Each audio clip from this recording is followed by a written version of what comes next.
President-elect Joe Biden calls for unity, but on what terms? That's next.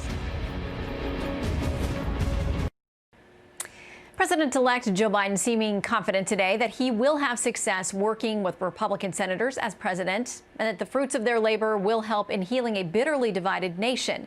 Let's discuss that and where the Republican Party goes from here with the Vice Chairman of the Florida GOP, Christian Ziegler, and the pastor of First Baptist Church Dallas, the Reverend Robert Jeffress. Good to have you back with us, Dr. Jeffress, and welcome, Christian.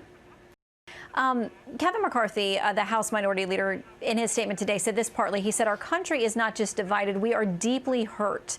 But to deliver a better America for all, partisans of all stripes first must unite as Americans. So, Christian, what do Republicans need to hear, the voters that you worked on behalf of that voted for President Trump, having to walk away from this saying he's not going to be the president?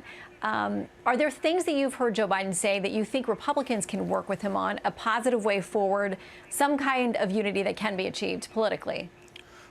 Well, I think it's going to be tough. The plan here, I mean, what we're going to see and the strategy is going to be is Joe Biden is going to dangle unity out there, and that's going to be the shiny object everyone looks at and talks about and the media references. But on the back end, what you're going to see is Congress really go after the 74 million voters that voted for Donald Trump.